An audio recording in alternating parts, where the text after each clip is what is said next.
حضرت عمر جب نعرہ لگاتے نا تو کیسر و کسرا کانپتے.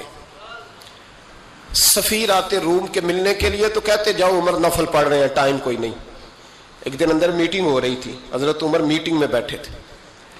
آپ کے بیٹے ملنے آئے عبداللہ ابن عمر. ابا جی اندر آ جاؤ. فرمایا دروازے پہ کھڑا ہو، میں ضروری بات کر رہا ہوں، اندر نہ آنا. جناب عبداللہ ابن عمر کہتے ہیں میں دروازے پہ کھڑا ہو گیا. تھوڑی دیر گزری تو امام حسین بھی آ گئے. ایک حدیث میں ایک روایت میں امام حسن کا لفظ بھی ہے.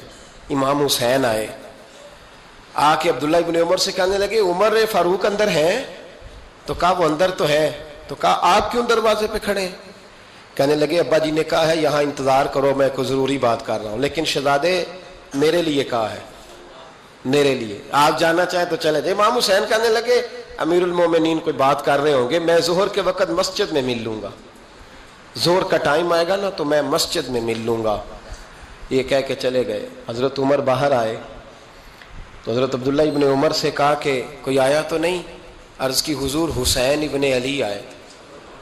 حسین ابن علی. تو کہا اندر کیوں نہیں بھیجا؟ کہا میں نے کہا تھا بے شک چلے جائیں، لیکن وہ کہہ رہے تھے کہ میں ظہر کے وقت مسجد میں مل لوں گا. تو سیدنا عمر فاروق فرمانے لگے عبداللہ تجھے تیری مار ہوئے، حسین کو کیوں واپس بھیجا؟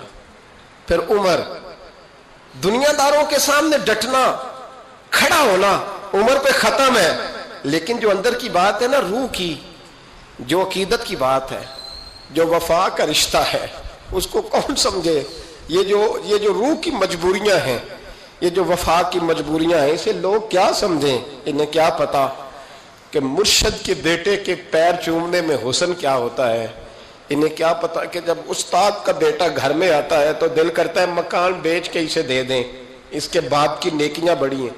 جناب عمر فاروق دوڑے گئے، امام حسین کے دروازے پہ دستک دی. امام حسین باہر رکھا. شہزادے یار ملنے آئے تھے، بغیر ملے کیوں آ گئے؟ عرض کی کہ آپ مصروف تھے، آپ کے اپنے بیٹے بھی دروازے پہ کھڑے تھے تو میں واپس آ گیا.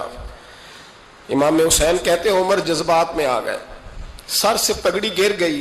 کہنے لگے حسین میرے بیٹے کا اور حسین کا کیا مقابلہ؟ کیا اس کی ماں کا نام فاطمہ الزہرا ہے؟ کیا اس کی نانی کا نام خدیجہ الکبریٰ ہے؟ کیا اس کے نانے کا نام محمد مصطفیٰ ہے؟ اور پھر سر سے پگڑی اتری تھی، اپنے بال زور سے پکڑ لیے. کہنے لگے حسین میں نا مکے میں اونٹ چرایا کرتا تھا اور ڈنڈوں سے مار کھاتا تھا اپنے باپ سے. یہ جو آج ساری دنیا میں عمر کے نعرے لگتے ہیں یہ تیرے نانے کا صدقہ ہے.